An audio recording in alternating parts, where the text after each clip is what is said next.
ಸಮಾಲೋಚನೆ ನಡೆಸ್ತಾ ಇದ್ದಾರೆ ಡಿಐಜಿಪಿ ಸಚಿನ್ ಪಾಂಚಾಳ್ ಮನೆಗೆ ಕೂಡ ಭೇಟಿ ನೀಡೋ ಸಾಧ್ಯತೆ ಇದೆ.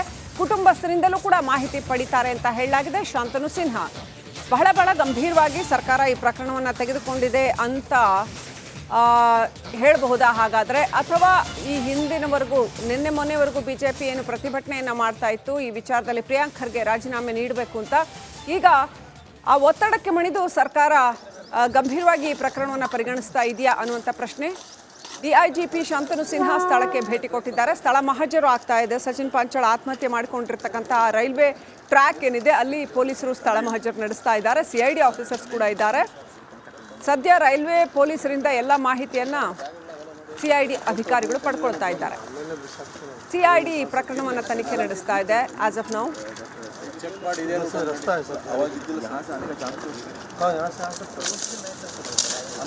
ನೋಡಿ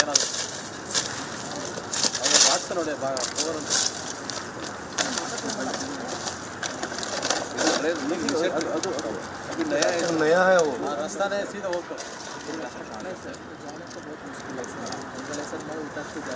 ನಮ್ಮ ಪ್ರತಿನಿಧಿ ಮಲ್ಲಿಕಾರ್ಜುನ್ ಮರ್ಕಲೆ ನೇರ ಸಂಪರ್ಕದಲ್ಲಿದ್ದಾರೆ, ಸ್ಥಳದಿಂದ ಕನೆಕ್ಟ್ ಆಗಿದ್ದಾರೆ. ಮಲ್ಲಿಕಾರ್ಜುನ್ ಮರ್ಕಲೆ, ಈಗಲಾದರೂ ಈ ಒಂದು ಪ್ರಕರಣವನ್ನ ಸರ್ಕಾರ ಗಂಭೀರವಾಗಿ ಪರಿಗಣಿಸ್ತಾ ಇದೆಯಾ? ಡಿಐಜಿಪಿ ಸ್ಥಳಕ್ಕೆ ಬಂದಿದ್ದಾರೆ, ಅದರ ಮಹತ್ವ ಏನು?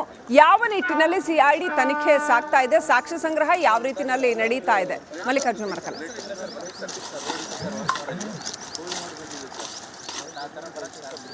ಹೌದು ಶ್ರೀಲಕ್ಷ್ಮಿ, ಈಗಾಗಲೇ ಸಚಿನ್ ಗುತ್ತಿಗೆದಾರ ಆತ್ಮಹತ್ಯೆ ಪ್ರಕರಣ ಸರ್ಕಾರ ಗಂಭೀರವಾಗಿ ಪರಿಗಣಿಸಿದೆ ಅಂತ ಹೇಳ್ಬೋದು. ಈಗಾಗಲೇ ಈ ಒಂದು ಪ್ರಕರಣ ಏನು ಸರ್ಕಾರ ಸಿಐಡಿಗೆ ಒಪ್ಪಿಸಿದೆ. ಆ ಸಿಐಡಿ ಡಿವೈಎಸ್ಪಿ ಸುಲೇಮಾನ್ ನೇತೃತ್ವದ ತಂಡ ಕಳೆದ 3-4 ದಿನಗಳಿಂದ ಬೀದರ್ಲೆ ಠಿಕಾಣಿ ಹೂಡಿ ಈಗಾಗಲೇ ಘಟನಾ ಸ್ಥಳ ಇರ್ಬೋದು, ಸಾಕಷ್ಟು ಪೊಲೀಸ್ ಸ್ಟೇಷನ್ ಇರ್ಬೋದು, ರೈಲ್ವೆ ಪೊಲೀಸ್ ಇರ್ಬೋದು, ಈವನ್ ಸಚಿನ್ ಮನೆ ಇರ್ಬೋದು, ಸಾಕಷ್ಟು ಕಡೆ ಅವ್ರು ಹೋಗಿ ಏನೋ ತನಿಖೆಯನ್ನು ಮಾಡಿದಾರ, ಮಾಹಿತಿ ಕೂಡ ಕಲೆ ಹಾಕಿದ್ದಾರೆ. ಅದ್ರ ಈಗಾಗಲೇ ಡಿಐಜಿ ಏನೇನಂದ್ರೆ ಶಾಂತನು ಸಿನ್ಹಾ ಏನು ಬೆಂಗಳೂರಿಂದ ಬೀದರ್ಗೆ ಬಂದು ಅವ್ರು ಕೂಡ ಠಿಕಾಣಿ ಹೂಡುವ ಮೂಲಕ ಇವತ್ತು ಏನು ಈಗಾಗಲೇ ರೈಲ್ವೆ ರೈಲ್ವೆ ಪಟ್ರಿಯಲ್ಲಿ ಹಳಿಯಲ್ಲಿ ಆತ್ಮಹತ್ಯೆ ಮಾಡ್ಕೊಂಡಿನೋ ಆ ಘಟನಾ ಸ್ಥಳಕ್ಕೆ ಕೂಡ ಅವ್ರು ಭೇಟಿ ಕೊಡ್ತಾರೆ. ಭೇಟಿ ಕೊಟ್ಟು ಸಾಕಷ್ಟು ಚರ್ಚೆ ಏನಂದ್ರೆ ಡಿವೈಎಸ್ಪಿ ಸೇರಿದಂತೆ ರೈಲ್ವೆ ಪೊಲೀಸರೊಂದಿಗೆ ಮಾಡ್ತಾರೆ ಅಂತ ಹೇಳ್ಬೋದು. ಟೋಟಲಿ ಆತ ಬೀದರಲ್ಲಿ ಎಲ್ಲಿದ್ದನು ಏನಿಲ್ಲ, ಇಲ್ಲಿಗೆ ಹೇಗೆ ಬಂದನು ಏನಿಲ್ಲ, ಘಟನಾ ಸ್ಥಳದಿಂದ ಕೆಲವು ಸಾಕ್ಷಿಗಳು ಕೂಡ ಏನಂದ್ರೆ ತೊಗೊಂಡು ಹೋಗ್ತಾರೆ ಅಂತ ಹೇಳ್ಬೋದು. ಹೀಗಾಗಿ ಈಗಾಗಲೇ ಏನಂದ್ರೆ ಸಿಐಡಿ ಈ ಒಂದು ತನಿಖೆ ಚುರುಕುಗೊಳಿಸಿದೆ ಅಂತ ಹೇಳ್ಬೋದು. ಆ ಒಂದು ಘಟನಾ ಸ್ಥಳದಲ್ಲಿ ನಾವಿದ್ದೀವಿ, ಇದೇ ಒಂದು ಸ್ಥಳದಲ್ಲಿ ಆತ ಏನು ರೈಲ್ವೆ ತಲೆಗೆ ಹಳಿ ಕೊಡ್ತಾನೆ. ಆ ಸ್ಥಳಕ್ಕೆ ನಾನು ಭೇಟಿ ಕೊಟ್ಟು ಪ್ರತಿಯೊಂದು ಮಾಹಿತಿ ಕಲೆ ಹಾಕುವ ಮೂಲಕ ಎಲ್ಲೋ ಒಂದು ಕಡೆ ಸಿಐಡಿ ಕೆಳ ಅಧಿಕಾರಿಗಳಿಗೆ ಕೂಡ ಡಿಐಜಿ ಸಾಕಷ್ಟೊಂದು ಅಂದ್ರೆ ಕ್ಲಾಸ್ ತಗೋತಾರ ಅಂತ ಹೇಳ್ಬೋದು. ತನಿಖೆ ಯಾವ ನಿಟ್ಟಿನಲ್ಲಿ ಸಾಗ್ತಾ ಇದೆ, ಏನನ್ನ ಕಲೆ ಹಾಕಿದ್ರಿ, ಏನಿಲ್ಲ, ಘಟನಾ ಸ್ಥಳದಲ್ಲಿ ಏನು ಸಾಕ್ಷಿ ಇದ್ದು, ಪ್ರತಿಯೊಂದು ಏನದಂದ್ರೆ ಇನ್ನೊಂದ್ಸರಿ ಮಾಹಿತಿ ಕಲೆ ಹಾಕುವ ಮೂಲಕ ತನಿಖೆ ಚುರುಕುಗೊಳಿಸಿದಾರೆ ಅಂತ ಹೇಳ್ಬೋದು. ಈಗಾಗಲೇ ಆತ್ಮಹತ್ಯೆ ನಡೆದು 13 ದಿನ ಆಯಿತು. ಇದೇ ಸ್ಥಳದಲ್ಲಿ 13 ದಿನ ಹಿಂದೆ ಡಿಸೆಂಬರ್ 26ರಂದು ಆತ ಸಾವಿಗೆ ಆತ್ಮಹತ್ಯೆಗೀಡಾಗ್ತಾನೆ. ಅದ್ರ 13 ದಿನಗಳಿಂದ ಮೊದಲು ಆರಂಭದಲ್ಲಿ ರೈಲ್ವೆ ಪೊಲೀಸರು ತನಿಖೆ ನಡೆಸಿದ್ರು. ಈಗಾಗಲೇ ಸಿಐಡಿ ತನಿಖೆಯನ್ನು ಸರ್ಕಾರ ಆದೇಶ ಮಾಡಿದೆ. ಸಿಐಡಿ ಡಿಐಜಿಪಿ ಏನದಂದ್ರೆ ಶಾಂತನು ಸಿನ್ಹಾ ಬೀದರಲ್ಲಿ ಠಿಕಾಣಿ ಹೂಡುವ ಮೂಲಕ ಮತ್ತೆ 2ನೇ ಹಂತದ ತನಿಖೆ ಏನದಂದ್ರೆ ಅವ್ರು ಮಾಡ್ತಾ ಇದ್ರು ಅಂತ ಹೇಳ್ಬೋದು. ಇವ್ರ ತನಿಖೆಯಿಂದ ಆದರೂ ಯಾವ ಒಂದು ಕುಟುಂಬಕ್ಕೆ ನ್ಯಾಯ ಸಿಗುತ್ತೆ ಎಂಬ ದೊಡ್ಡ ಪ್ರಶ್ನೆ ಕಾಡ್ತಾ ಇದೆ ಅಂತ ಹೇಳ್ಬೋದು. Srilakshmi, thank you Mallika. ಸಮಾಲೋಚನೆ ನಡೆಸ್ತಾ ಇದ್ದಾರೆ ಡಿಐಜಿಪಿ ಸಚಿನ್ ಪಾಂಚಾಳ್ ಮನೆಗೆ ಕೂಡ ಭೇಟಿ ನೀಡೋ ಸಾಧ್ಯತೆ ಇದೆ. ಕುಟುಂಬಸ್ಥರಿಂದಲೂ ಕೂಡ ಮಾಹಿತಿ ಪಡಿತಾರೆ ಅಂತ ಹೇಳಲಾಗಿದೆ. ಶಾಂತನು ಸಿನ್ಹಾ ಬಹಳ ಗಂಭೀರವಾಗಿ ಸರ್ಕಾರ ಈ ಪ್ರಕರಣವನ್ನು ತೆಗೆದುಕೊಂಡಿದೆ ಅಂತ ಹೇಳಬಹುದಾ ಹಾಗಾದ್ರೆ, ಅಥವಾ ಈ ಹಿಂದಿನವರೆಗೂ ನಿನ್ನೆ ಮೊನ್ನೆವರೆಗೂ ಬಿಜೆಪಿ ಏನು ಪ್ರತಿಭಟನೆಯನ್ನ ಮಾಡ್ತಾ ಇತ್ತು ಈ ವಿಚಾರದಲ್ಲಿ ಪ್ರಿಯಾಂಕ್ ಖರ್ಗೆ ರಾಜೀನಾಮೆ ನೀಡಬೇಕು ಅಂತ, ಈಗ ಆ ಒತ್ತಡಕ್ಕೆ ಮಣಿದು ಸರ್ಕಾರ ಗಂಭೀರವಾಗಿ ಈ ಪ್ರಕರಣವನ್ನು ಪರಿಗಣಿಸ್ತಾ ಇದೆಯಾ ಅನ್ನುವಂಥ ಪ್ರಶ್ನೆ. ಡಿಐಜಿಪಿ ಶಾಂತನು ಸಿನ್ಹಾ ಸ್ಥಳಕ್ಕೆ ಭೇಟಿ ಕೊಟ್ಟಿದ್ದಾರೆ. ಸ್ಥಳ ಮಹಜರು ಆಗ್ತಾ ಇದೆ. ಸಚಿನ್ ಪಾಂಚಾಳ್ ಆತ್ಮಹತ್ಯೆ ಮಾಡಿಕೊಂಡಿರ್ತಕ್ಕಂಥ ರೈಲ್ವೆ ಟ್ರ್ಯಾಕ್ ಏನಿದೆ ಅಲ್ಲಿ ಪೊಲೀಸರು ಸ್ಥಳ ಮಹಜರು ನಡೆಸ್ತಾ ಇದ್ದಾರೆ. ಸಿಐಡಿ ಆಫೀಸರ್ಸ್ ಕೂಡ ಇದ್ದಾರೆ. ಸದ್ಯ ರೈಲ್ವೆ ಪೊಲೀಸರಿಂದ ಎಲ್ಲ ಮಾಹಿತಿಯನ್ನು ಸಿಐಡಿ ಅಧಿಕಾರಿಗಳು ಪಡ್ಕೊಳ್ತಾ ಇದ್ದಾರೆ. ಸಿಐಡಿ ಪ್ರಕರಣವನ್ನು ತನಿಖೆ ನಡೆಸ್ತಾ ಇದೆ ಆಸ್ ಆಫ್ ನೌ.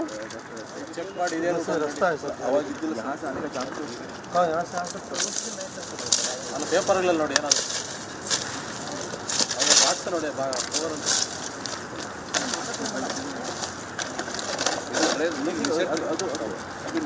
नया है वो रास्ता नहीं सीधा वो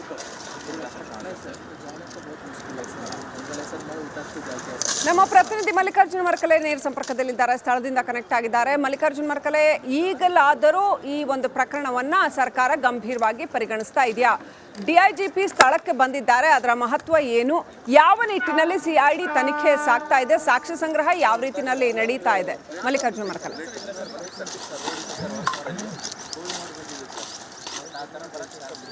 ಹೌದು ಶ್ರೀಲಕ್ಷ್ಮಿ, ಈಗಾಗಲೇ ಸಚಿನ್ ಗುತ್ತಿಗೆದಾರ ಆತ್ಮಹತ್ಯೆ ಪ್ರಕರಣ ಸರ್ಕಾರ ಗಂಭೀರವಾಗಿ ಪರಿಗಣಿಸಿದೆ ಅಂತ ಹೇಳ್ಬೋದು. ಈಗಾಗಲೇ ಈ ಒಂದು ಪ್ರಕರಣ ಸರ್ಕಾರ ಸಿಐಡಿಗೆ ಒಪ್ಪಿಸಿದೆ. ಆ ಸಿಐಡಿ ಡಿವೈಎಸ್ಪಿ ಸುಲೇಮಾನ್ ನೇತೃತ್ವದ ತಂಡ ಕಳೆದ 3-4 ದಿನಗಳಿಂದ ಬೀದರ್ಲೆ ಠಿಕಾಣಿ ಹೂಡಿ ಈಗಾಗಲೇ ಘಟನಾ ಸ್ಥಳ ಇರ್ಬೋದು, ಸಾಕಷ್ಟು ಪೊಲೀಸ್ ಸ್ಟೇಷನ್ ಇರ್ಬೋದು, ರೈಲ್ವೆ ಪೊಲೀಸ್ ಇರ್ಬೋದು, ಈವನ್ ಸಚಿನ್ ಮನೆ ಇರ್ಬೋದು, ಸಾಕಷ್ಟು ಕಡೆ ಅವ್ರು ಹೋಗಿ ಏನೋ ತನಿಖೆಯನ್ನು ಮಾಡಿದಾರ, ಮಾಹಿತಿ ಕೂಡ ಕಲೆ ಹಾಕಿದ್ದಾರೆ. ಅದ್ರ ಈಗಾಗಲೇ DIG ಏನೇನಂದ್ರೆ ಶಾಂತನು ಸೀನಾ ಬೆಂಗಳೂರಿಂದ ಬೀದರ್ಗೆ ಬಂದು ಅವ್ರು ಕೂಡ ಠಿಕಾಣಿ ಹೂಡುವ ಮೂಲಕ ಇವತ್ತು ಈಗಾಗಲೇ ರೈಲ್ವೆ ಪಟ್ರಿಯಲ್ಲಿ ಹಳಿಯಲ್ಲಿ ಆತ್ಮಹತ್ಯೆ ಮಾಡ್ಕೊಂಡು ಆ ಘಟನಾ ಸ್ಥಳಕ್ಕೆ ಕೂಡ ಅವ್ರು ಭೇಟಿ ಕೊಡ್ತಾರೆ. ಭೇಟಿ ಕೊಟ್ಟು ಸಾಕಷ್ಟು ಚರ್ಚೆ ಏನದಂದ್ರೆ DYSP ಸೇರಿದಂತೆ ರೈಲ್ವೆ ಪೊಲೀಸರೊಂದಿಗೆ ಮಾಡ್ತಾರೆ ಅಂತ ಹೇಳ್ಬೋದು. ಟೋಟಲಿ ಆತ ಬೀದರಲ್ಲಿ ಎಲ್ಲಿದ್ದನು, ಏನಿಲ್ಲ, ಇಲ್ಲಿಗೆ ಹೇಗೆ ಬಂದನು, ಏನಿಲ್ಲ, ಘಟನಾ ಸ್ಥಳದಿಂದ ಕೆಲವು ಸಾಕ್ಷಿಗಳು ಕೂಡ ಏನದನ್ನು ತೊಗೊಂಡು ಹೋಗ್ತಾರೆ ಅಂತ ಹೇಳ್ಬೋದು. ಹೀಗಾಗಿ ಈಗಾಗಲೇ ಏನದಂದ್ರೆ CID ಈ ಒಂದು ತನಿಖೆ ಚುರುಕುಗೊಳಿಸಿದೆ ಅಂತ ಹೇಳ್ಬೋದು. ಆ ಒಂದು ಘಟನಾ ಸ್ಥಳದಲ್ಲಿ ನಾವಿದ್ದೀವಿ, ಇದೇ ಒಂದು ಸ್ಥಳದಲ್ಲಿ ಆತ ರೈಲ್ವೆ ತಲೆಗೆ ಹಳಿ ಕೊಡ್ತಾನೆ. ಆ ಸ್ಥಳಕ್ಕೆ ನಾನು ಭೇಟಿ ಕೊಟ್ಟು ಪ್ರತಿಯೊಂದು ಮಾಹಿತಿ ಕಲೆ ಹಾಕುವ ಮೂಲಕ ಎಲ್ಲೋ ಒಂದು ಕಡೆ CID ಕೆಳ ಅಧಿಕಾರಿಗಳಿಗೆ ಕೂಡ DIG ಸಾಕಷ್ಟೊಂದು ಅಂದ್ರೆ ಕ್ಲಾಸ್ ತಗೋತಾರ ಅಂತ ಹೇಳ್ಬೋದು. ತನಿಖೆ ಯಾವ ನಿಟ್ಟಿನಲ್ಲಿ ಸಾಗ್ತಾ ಇದೆ, ಏನನ್ನ ಕಲೆ ಹಾಕಿದ್ರಿ, ಏನಿಲ್ಲ, ಘಟನಾ ಸ್ಥಳದಲ್ಲಿ ಏನು ಸಾಕ್ಷಿ ಇದ್ದು, ಪ್ರತಿಯೊಂದು ಏನದಂದ್ರೆ ಇನ್ನೊಂದ್ಸರಿ ಮಾಹಿತಿ ಕಲೆ ಹಾಕುವ ಮೂಲಕ ತನಿಖೆ ಚುರುಕುಗೊಳಿಸಿದಾರೆ ಅಂತ ಹೇಳ್ಬೋದು. ಈಗಾಗಲೇ ಆತ್ಮಹತ್ಯೆ ನಡೆದು 13 ದಿನ ಆಯಿತು. ಇದೇ ಸ್ಥಳದಲ್ಲಿ 13 ದಿನ ಹಿಂದೆ ಡಿಸೆಂಬರ್ 26ರಂದು ಆತ ಸಾವಿಗೆ ಶರಣಕ್ಕೆ ಆತ್ಮಹತ್ಯೆಗೀಡಾಗ್ತಾನೆ. ಅದ್ರ 13 ದಿನಗಳಿಂದ ಮೊದಲು ಆರಂಭದಲ್ಲಿ ರೈಲ್ವೆ ಪೊಲೀಸರು ತನಿಖೆ ನಡೆಸಿದ್ರು. ಈಗಾಗಲೇ CID ತನಿಖೆಯನ್ನು ಸರ್ಕಾರ ಆದೇಶ ಮಾಡಿದೆ. CID DIGP ಏನದಂದ್ರೆ ಶಾಂತನು ಸೀನಾ ಬೀದರಲ್ಲಿ ಠಿಕಾಣಿ ಹೂಡುವ ಮೂಲಕ ಮತ್ತೆ 2ನೇ ಹಂತದ ತನಿಖೆ ಏನದಂದ್ರೆ ಅವ್ರು ಮಾಡ್ತಾ ಇದ್ರು ಅಂತ ಹೇಳ್ಬೋದು. ಇವ್ರ ತನಿಖೆಯಿಂದಾದರೂ ಯಾವ ಒಂದು ಕುಟುಂಬಕ್ಕೆ ನ್ಯಾಯ ಸಿಗುತ್ತೆ ಎಂಬ ದೊಡ್ಡ ಪ್ರಶ್ನೆ ಕಾಡ್ತಾ ಇದೆ ಅಂತ ಹೇಳ್ಬೋದು. Srilakshmi, thank you. ಮಲ್ಲಿಕಾರ್ಜುನ್ಗೆ ಸಮಾಲೋಚನೆ ನಡೆಸ್ತಾ ಇದ್ದಾರೆ DIGP. ಸಚಿನ್ ಪಾಂಚಾಳ್ ಮನೆಗೆ ಕೂಡ ಭೇಟಿ ನೀಡೋ ಸಾಧ್ಯತೆ ಇದೆ. ಕುಟುಂಬಸ್ಥರಿಂದಲೂ ಕೂಡ ಮಾಹಿತಿ ಪಡಿತಾರೆ ಅಂತ ಹೇಳಲಾಗಿದೆ. ಶಾಂತನು ಸಿನ್ಹಾ ಬಹಳ ಗಂಭೀರವಾಗಿ ಸರ್ಕಾರ ಈ ಪ್ರಕರಣವನ್ನು ತೆಗೆದುಕೊಂಡಿದೆ ಅಂತ ಹೇಳಬಹುದಾ ಹಾಗಾದರೆ? ಅಥವಾ ಈ ಹಿಂದಿನವರೆಗೂ ನಿನ್ನೆ ಮೊನ್ನೆವರೆಗೂ BJP ಏನು ಪ್ರತಿಭಟನೆಯನ್ನು ಮಾಡ್ತಾ ಇತ್ತು ಈ ವಿಚಾರದಲ್ಲಿ ಪ್ರಿಯಾಂಕ್ ಖರ್ಗೆ ರಾಜೀನಾಮೆ ನೀಡಬೇಕು ಅಂತ, ಈಗ ಆ ಒತ್ತಡಕ್ಕೆ ಮಣಿದು ಸರ್ಕಾರ ಗಂಭೀರವಾಗಿ ಈ ಪ್ರಕರಣವನ್ನು ಪರಿಗಣಿಸ್ತಾ ಇದೆಯಾ ಅನ್ನುವಂಥ ಪ್ರಶ್ನೆ. DIGP ಶಾಂತನು ಸಿನ್ಹಾ ಸ್ಥಳಕ್ಕೆ ಭೇಟಿ ಕೊಟ್ಟಿದ್ದಾರೆ. ಸ್ಥಳ ಮಹಜರು ಆಗ್ತಾ ಇದೆ. ಸಚಿನ್ ಪಾಂಚಾಳ್ ಆತ್ಮಹತ್ಯೆ ಮಾಡಿಕೊಂಡಿರ್ತಕ್ಕಂಥ ರೈಲ್ವೆ ಟ್ರ್ಯಾಕ್ ಏನಿದೆ ಅಲ್ಲಿ ಪೊಲೀಸರು ಸ್ಥಳ ಮಹಜರು ನಡೆಸ್ತಾ ಇದ್ದಾರೆ. CID ಆಫೀಸರ್ಸ್ ಕೂಡ ಇದ್ದಾರೆ. ಸದ್ಯ ರೈಲ್ವೆ ಪೊಲೀಸರಿಂದ ಎಲ್ಲ ಮಾಹಿತಿಯನ್ನು CID ಅಧಿಕಾರಿಗಳು ಪಡ್ಕೊಳ್ತಾ ಇದ್ದಾರೆ. CID ಪ್ರಕರಣವನ್ನು ತನಿಖೆ ನಡೆಸ್ತಾ ಇದೆ ಆಸ್ ಆಫ್ ನೌ.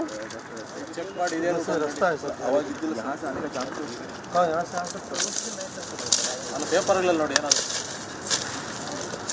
ಬಾಕ್ಸ್ ನೋಡಿ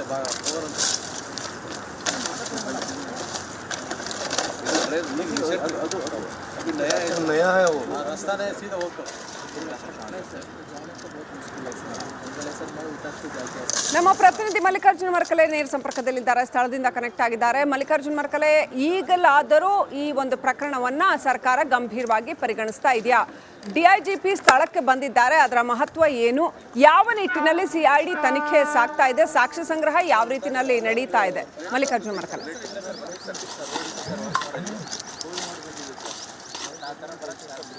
ಹೌದು ಶ್ರೀಲಕ್ಷ್ಮಿ, ಈಗಾಗಲೇ ಸಚಿನ್ ಗುತ್ತಿಗೆದಾರ ಆತ್ಮಹತ್ಯೆ ಪ್ರಕರಣ ಸರ್ಕಾರ ಗಂಭೀರವಾಗಿ ಪರಿಗಣಿಸಿದೆ ಅಂತ ಹೇಳ್ಬೋದು. ಈಗಾಗಲೇ ಈ ಒಂದು ಪ್ರಕರಣ ಸರ್ಕಾರ CIDಗೆ ಒಪ್ಪಿಸಿದೆ. ಆ CID DYSP ಸುಲೇಮಾನ್ ನೇತೃತ್ವದ ತಂಡ ಕಳೆದ 3-4 ದಿನಗಳಿಂದ ಬೀದರ್ಲೆ ಠಿಕಾಣಿ ಹೂಡಿ ಈಗಾಗಲೇ ಘಟನಾ ಸ್ಥಳ ಇರ್ಬೋದು, ಸಾಕಷ್ಟು ಪೊಲೀಸ್ ಸ್ಟೇಷನ್ ಇರ್ಬೋದು, ರೈಲ್ವೆ ಪೊಲೀಸ್ ಇರ್ಬೋದು, ಈವನ್ ಸಚಿನ್ ಮನೆ ಇರ್ಬೋದು, ಸಾಕಷ್ಟು ಕಡೆ ಅವ್ರು ಹೋಗಿ ಏನೋ ತನಿಖೆಯನ್ನು ಮಾಡಿದಾರ, ಮಾಹಿತಿ ಕೂಡ ಕಲೆ ಹಾಕಿದ್ದಾರೆ. ಅದ್ರ ಈಗಾಗಲೇ DIG ಏನೇನಂದ್ರೆ ಶಾಂತನು ಸೀನಾ ಬೆಂಗಳೂರಿಂದ ಬೀದರ್ಗೆ ಬಂದು ಅವ್ರು ಕೂಡ ಠಿಕಾಣಿ ಹೂಡುವ ಮೂಲಕ ಇವತ್ತು ಈಗಾಗಲೇ ರೈಲ್ವೆ ಪಟ್ರಿಯಲ್ಲಿ ಹಳಿಯಲ್ಲಿ ಆತ್ಮಹತ್ಯೆ ಮಾಡ್ಕೊಂಡು ಆ ಘಟನಾ ಸ್ಥಳಕ್ಕೆ ಕೂಡ ಅವ್ರು ಭೇಟಿ ಕೊಡ್ತಾರೆ. ಭೇಟಿ ಕೊಟ್ಟು ಸಾಕಷ್ಟು ಚರ್ಚೆ ಏನದಂದ್ರೆ DYSP ಸೇರಿದಂತೆ ರೈಲ್ವೆ ಪೊಲೀಸರೊಂದಿಗೆ ಮಾಡ್ತಾರೆ ಅಂತ ಹೇಳ್ಬೋದು. ಟೋಟಲಿ ಆತ ಬೀದರಲ್ಲಿ ಎಲ್ಲಿದ್ದನು, ಏನಿಲ್ಲ, ಇಲ್ಲಿಗೆ ಹೇಗೆ ಬಂದನು, ಏನಿಲ್ಲ, ಘಟನಾ ಸ್ಥಳದಿಂದ ಕೆಲವು ಸಾಕ್ಷಿಗಳು ಕೂಡ ಏನದನ್ನು ತೊಗೊಂಡು ಹೋಗ್ತಾರೆ ಅಂತ ಹೇಳ್ಬೋದು. ಹೀಗಾಗಿ ಈಗಾಗಲೇ ಏನದಂದ್ರೆ CID ಈ ಒಂದು ತನಿಖೆ ಚುರುಕುಗೊಳಿಸಿದೆ ಅಂತ ಹೇಳ್ಬೋದು. ಆ ಒಂದು ಘಟನಾ ಸ್ಥಳದಲ್ಲಿ ನಾವಿದ್ದೀವಿ, ಇದೇ ಒಂದು ಸ್ಥಳದಲ್ಲಿ ಆತ ರೈಲ್ವೆ ತಲೆಗೆ ಹಳಿ ಕೊಡ್ತಾನೆ. ನಾನು ಆ ಸ್ಥಳಕ್ಕೆ ನಾನು ಭೇಟಿ ಕೊಟ್ಟು ಪ್ರತಿಯೊಂದು ಮಾಹಿತಿ ಕಲೆ ಹಾಕುವ ಮೂಲಕ ಎಲ್ಲೋ ಒಂದು ಕಡೆ ಆ CID ಕೆಳ ಅಧಿಕಾರಿಗಳಿಗೆ ಕೂಡ DIG ಸಾಕಷ್ಟೊಂದು ಅಂದರೆ ಕ್ಲಾಸ್ ತಗೋತಾರ ಅಂತ ಹೇಳ್ಬೋದು. ತನಿಖೆ ಯಾವ ನಿಟ್ಟಿನಲ್ಲಿ ಸಾಗ್ತಾ ಇದೆ, ಏನನ್ನ ಕಲೆ ಹಾಕಿದ್ರಿ, ಏನಿಲ್ಲ, ಘಟನಾ ಸ್ಥಳದಲ್ಲಿ ಏನು ಸಾಕ್ಷಿ ಇದ್ದು, ಪ್ರತಿಯೊಂದು ಏನದಂದ್ರೆ ಇನ್ನೊಂದ್ಸರಿ ಆ ಮಾಹಿತಿ ಕಲೆ ಹಾಕುವ ಮೂಲಕ ಆ ತನಿಖೆ ಚುರುಕುಗೊಳಿಸಿದ್ದಾರೆ ಅಂತ ಹೇಳ್ಬೋದು. ಈಗಾಗಲೇ ಆತ್ಮಹತ್ಯೆ ನಡೆದು 13 ದಿನ ಆಯಿತು. ಇದೇ ಸ್ಥಳದಲ್ಲಿ 13 ದಿನ ಹಿಂದೆ ಡಿಸೆಂಬರ್ 26ರಂದು ಆತ ಸಾವಿಗೆ ಶರಣಕ್ಕೆ ಆತ್ಮಹತ್ಯೆಗೀಡಾಗ್ತಾನೆ. ಅದ್ರ 13 ದಿನಗಳಿಂದ ಮೊದಲು ಆರಂಭದಲ್ಲಿ ರೈಲ್ವೆ ಪೊಲೀಸರು ತನಿಖೆ ನಡೆಸಿದ್ರು. ಈಗಾಗಲೇ CID ತನಿಖೆಯನ್ನು ಸರ್ಕಾರ ಆದೇಶ ಮಾಡಿದೆ. CID DIGP ಏನದಂದ್ರೆ ಶಾಂತನು ಸಿನ್ಹಾ ಬೀದರಲ್ಲಿ ಠಿಕಾಣಿ ಹೂಡುವ ಮೂಲಕ ಮತ್ತೆ 2ನೇ ಹಂತದ ತನಿಖೆ ಏನದಂದ್ರೆ ಅವ್ರು ಮಾಡ್ತಾ ಇದ್ರು ಅಂತ ಹೇಳ್ಬೋದು. ಇವ್ರ ತನಿಖೆಯಿಂದಾದರೂ ಯಾವ ಒಂದು ಕುಟುಂಬಕ್ಕೆ ನ್ಯಾಯ ಸಿಗ್ತದೆ ಎಂಬ ದೊಡ್ಡ ಪ್ರಶ್ನೆ ಕಾಡ್ತಾ ಇದೆ ಅಂತ ಹೇಳ್ಬೋದು. ಶ್ರೀಲಕ್ಷ್ಮಿ. Thank you Mallikarjun.